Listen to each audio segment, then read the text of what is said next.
Well, you definitely felt that cold start this morning, and then you heard Haley talking about all that record winter weather across the entire Gulf states, and you only go a couple hours in each direction. You see several inches.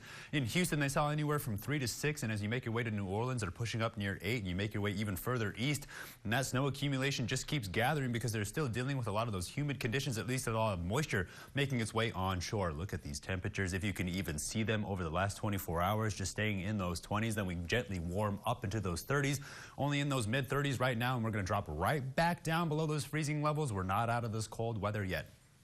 36 in San Angelo, everybody else joining us in those upper 30s, those mid-30s, those lower 30s, but it's cold everywhere you go. 23 up there in Sterling City, 38 down there in Junction, still holding on to that 15 degree spread, but those lower elevations like El Dorado and Menard, you can see where the cold air is definitely being held onto, while those higher elevations are definitely heating up and cooling off a little faster now. As we make our way into tomorrow, we have our eye on some windy conditions now. That's going to push us up into those upper 50s around that 60 degree mark, and we'll see how much those moisture values make their way up. Dew points are in the single digit, if not down there at 10 degrees, 11 degrees, while the humidity indices still in those 30s across the entire Concho Valley. Now, this air mass is very big, very strong, and very widespread, so it is the same temperature here as it is in Houston, in Dallas, Louisiana. It's widespread, so you're seeing a strong temperature change, and it's across the entire area. Now, over the last week, we've been keeping our eye on the moisture tracker. I'm going to go ahead and let it fast forward. You can see these stable conditions really pushing in across the entire nation. Now, the lighter shades of green will be the next round of winter weather we have our eye on.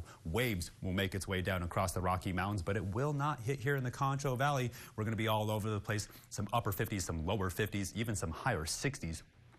Upper level pattern, cold air across the entire nation off the west coast. Just sort of keep your eye off the west coast of California. Look how interesting this development is. That's a cutoff low. Then right behind it, it becomes quasi-stationary. You see a strong high pressure system form. Take a good look at this sort of zigzag snaking pattern, and it keeps that cold air just west of the Concho Valley. We know that'll push a lot more cloud cover into our region, and we're not out of the woods yet. Could this be our next winter storm? Could we see some moisture as a result? Well, we're tracking it in the water vapor imagery.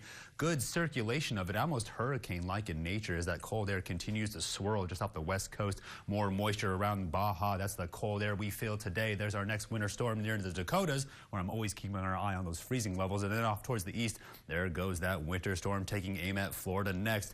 When we look at the satellite, if not the infrared, cold weather advisories across the entire region, and that includes all the way down there where Brian's from. I'm sorry that you're going to miss a lot of that snow. You just moved here, and it's going to be in Florida now that you're here. When we look at the futurecast, again, we're keeping our eye on these winter storms. Take a good look at the Concho Valley. Just cold weather. These storms run out of steam like they do during the summer. Talking to a lot of people, be grateful you're here around that bubble, because if you look anywhere else, it's just covered in ice and snow across the entire region. We just have to deal with those cold temperatures, including tonight as we get back down into those 20s. Go ahead and use that space heater safety layer up if you have to go outside, because it's getting dangerously cold. Then tomorrow, only up a couple degrees. Preheat the car, because we're dealing with some of those stronger winds as we make our way closer towards the weekend. I can't believe we're already on the 4th week of January, getting up near those 50s. Then by Thursday, back down there. Then by Friday, back up there. By Saturday, a little bit warmer. Then by Sunday, right back down there. And then as we get closer towards the end of January, still in those 50s, if not those 40s, while we're still holding on to those 20s, pushing up near those freezing levels, but hovering around those mid-30s. Stay tuned. I'm over the break. You're watching KSAN News at 5.